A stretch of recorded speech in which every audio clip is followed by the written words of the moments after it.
There's actually been talk about a potential Russian offensive in the Zaporizhzhia region, in southern Donbass. No, it's not Donbass, I'm sorry, southern Ukraine.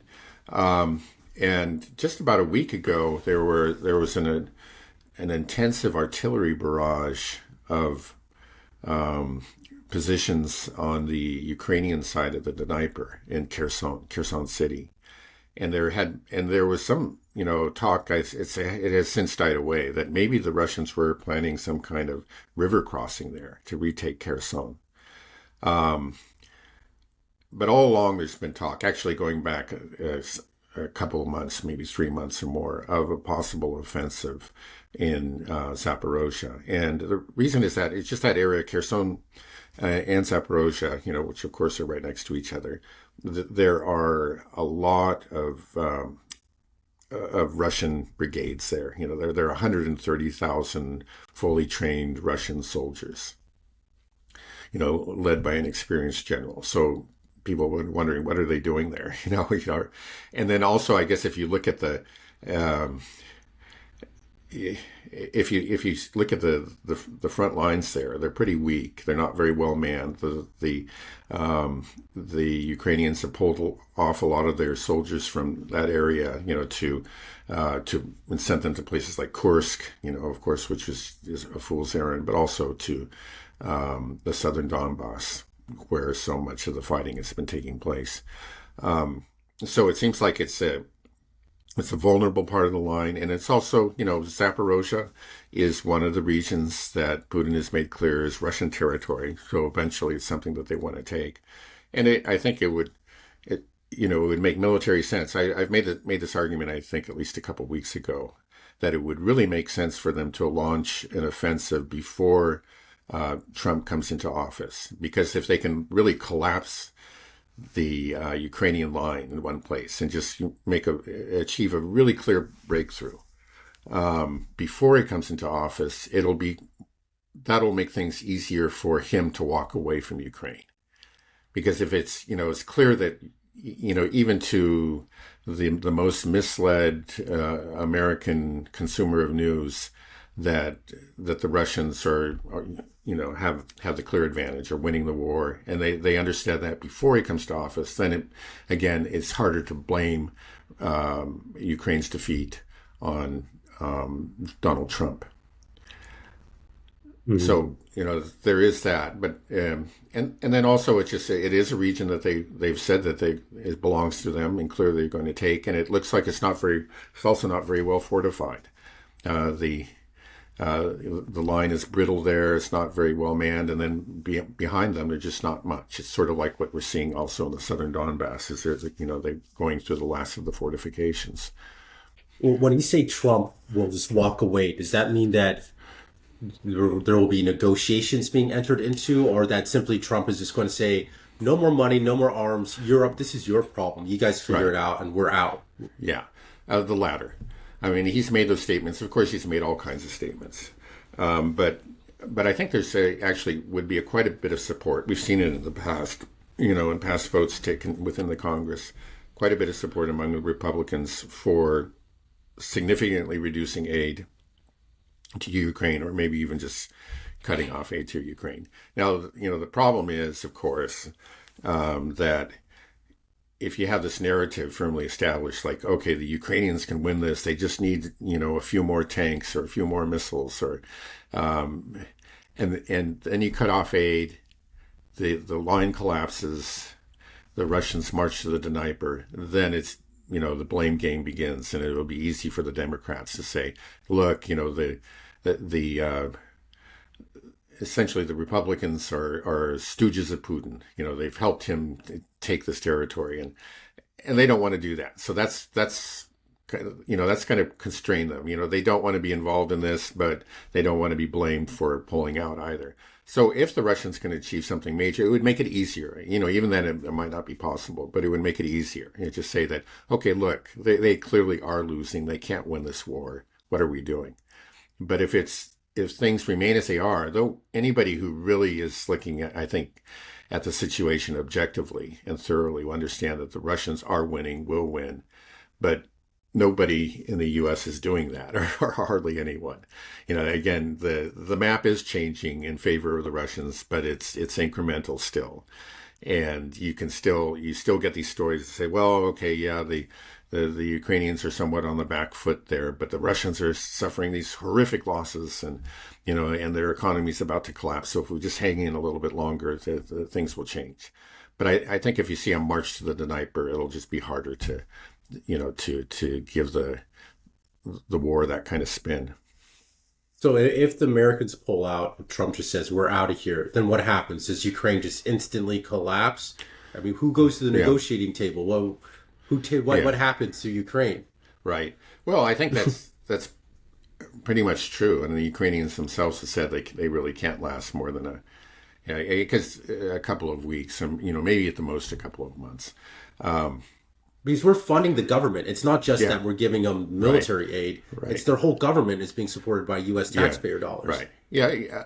The U.S. and Europe, of course. Right. But the U.S. is especially the major supplier of weapons. I think Europe plays perhaps a larger role in funding the government, but we play a major role. If we really pulled out entirely. Now, a lot of these things, like commitments, were made previously, and you don't pull out of them. Even if you make a decision that we're not going to send any more money, some of that money is going to continue to flow for a while. According to previous commitments.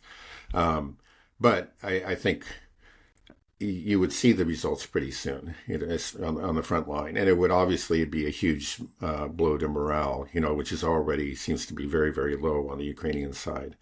But they still have to think, well, we got, the Americans that are back. So just hang in there, they'll get us out of it. And then it becomes clear, oh no, the Americans are leaving. It's harder to convince yourself that you have any chance for a victory. What will this do to Europe? What this whole thing comes down? I mean, if Ukraine loses, is this something that Europeans should be afraid of? Or is it something that, they should actually be happy about, saying, okay, first of all, we stop the killing. People will stop dying. But then there's a possibility of maybe slowly normalizing relationships with Russia to bring the energy back in, to get the industry going, to kickstart the economy. Because right now, Europe is this sinking ship, and every single prime minister or president, chancellor of all these countries, they're just all a bunch of little kids screaming with their, the house is on fire, not doing anything. They're just running around panicking, and nobody's getting anything done. It's just, they're just watching the whole thing burn, and they just scream instead of trying to put out the fire. Yeah. Well, we've talked a lot about this, but I think that's a good description. It's just like a bunch of kids running around screaming, and they're just, with the exception of Fico and Orban, there aren't any, as they say, adults in the room. These are leaders that are talking about reality and about the interests of their own people, and doing their best to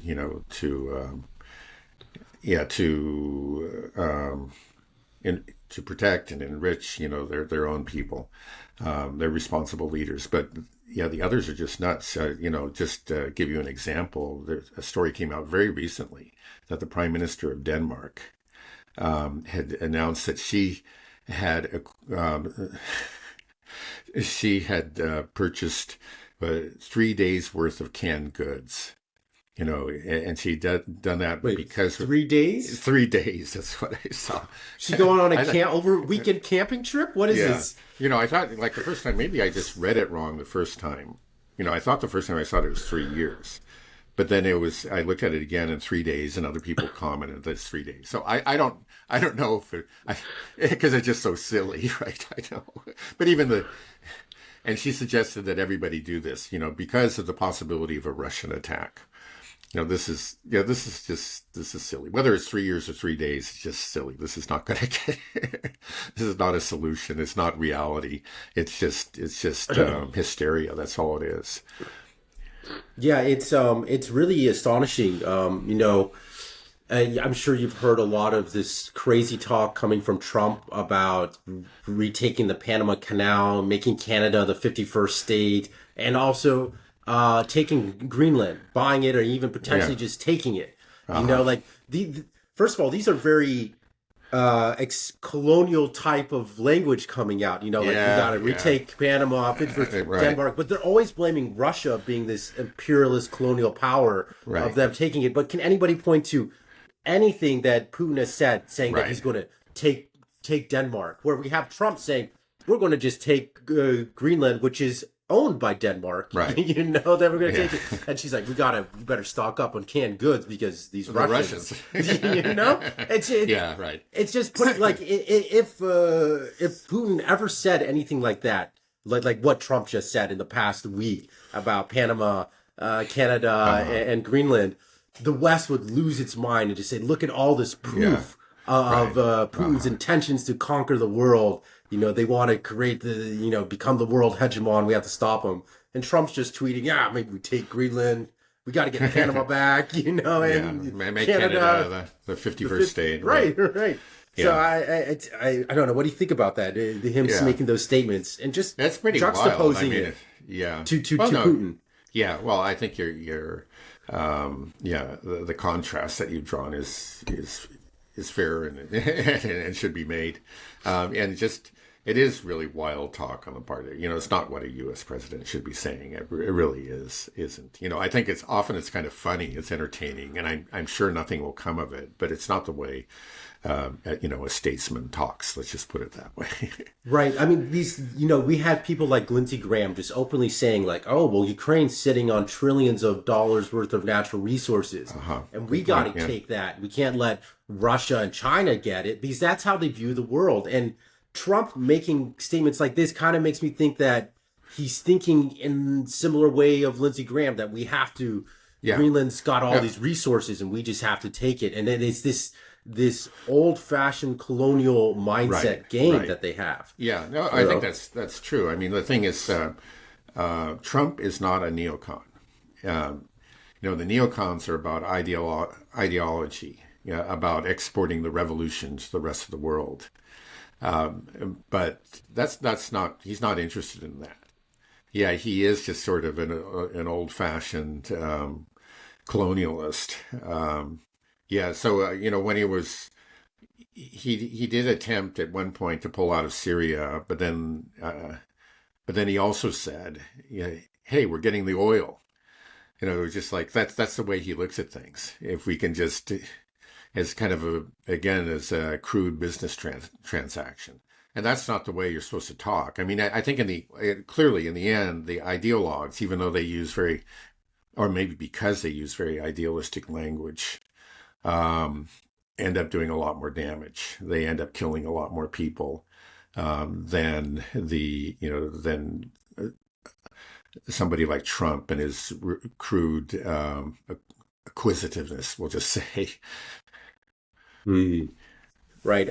I think you said something to me earlier that made a lot of sense, is that, maybe the way that Trump is talking, it's immoral, the idea of going in and taking resources, but at least there is some rationality behind it. You can understand that at least there's some rational acting going on. But with these ideologues, it's like we start these wars in Iraq or Afghanistan, and we're not even taking anything. We just kill people, destroy the country, and spend tons of money. We go massively into debt, and then we're like, well, job well done. We're out of here. It just doesn't make any sense. Or we just memory hole it and go on to the next disaster. That's what often happens, and it's all done for the noblest of reasons. That's always how it's always cloaked in that kind of thing. It's about human rights. Okay, I guess you would say like the people that emphasize human rights are not exactly neocons. There's a huge overlap between these different interventionists. With the right to protect people, like Samantha Powers. With the neocons, it's about markets and democracy, it's and gay pride parades. That's what it is, So we're doing it because these are our ideals, these are our values, and that's what everyone in the world wants to have. They're all eager to become little Americans. We quite openly had talk like that about Iraq, we actually pretty quickly figured out. I'm trying to remember the name of him. His first name is Peter. Um, but yeah, I think he ended up, well, anyway, he was part of the occupation of Iraq. And he was been, assigned to actually administer a region. And, he said, well, now we're going to introduce this, it's going to be feminism and that and the other things, all those good things that, that we believe in. And he said that frankly, he found out, like, after a year of trying these different things, is the Iraqis were not interested in becoming little Americans. They just weren't. And they really resented the efforts. But anyway, kind of straying a little bit. It is the neocons again are ideological, and they're very closely allied to the right to protect people who are also ideological. But both of these people have caused the deaths. Both of these groups have caused the deaths of millions of people. Have just entirely destroyed countries. And yeah, Trump is crude, and I think he's wrong. I find it embarrassing when he talks like that, and it's not, but. But in the end, it's that kind of thinking. Well, first of all, I don't think it's going to have any real effect. And to the extent that it does, it's probably going to be more limited. It's just about this oil field or that. It's not this global crusade to overthrow regimes everywhere. It's also just easier to see through. It's just right. I was going to make that point too. It's actually it's very crudeness. It makes it less dangerous. You can Right. see what it is, but people get fooled by the other talk, and that's Right. what makes The it so other one, dangerous. Yeah, it's disguised under this whole human rights veil. Like, oh, we got to help people, we got to protect them. yeah, Oops, we killed millions. yeah. But our Never mind. intentions were Yeah, good. our intentions are always noble, and then we go on to the next disaster. Right. Right. Yeah. Okay. Well, let me switch over to the Middle East a little bit. So, Yeah. let me start off. We Okay. started off with Zaporizhzhia. I'll just say this real quickly. It's because you have 130,000. I was talking about. This is not anything that anybody else has said. It just seems to me that it makes sense to do this before Trump takes office. But yeah, there is this question: whether they go for Kherson or they go for Zaporizhzhia. And looking at it, logic, you say, well, Zaporizhzhia is much easier. You don't have to cross a river. River crossing is very difficult. And I think that's probably right. It's almost certainly going to be Zaporizhzhia. But then, I thought about D-Day, and actually almost everybody believed it was going to happen at Calais. They wouldn't be crazy enough to do it at Normandy, where you have these cliffs. And that really was a challenge, and they overcame it. But sometimes an army will make a choice to actually to strike the stronger point because that's the point of attack that's not expected by the enemy. The enemy may be sure, they're just not going to try this, and they just move all their forces over to Zaporizhzhia or whatever, and then just leave Kherson completely undefended. So it's not impossible. I think if they make this move, and there are a lot of rumors that it's imminent. We've heard rumors like that in the past that prove false, but sometimes they prove to be true. I think it would be better than 90% that it'll be Zaporizhzhia rather than Kherson.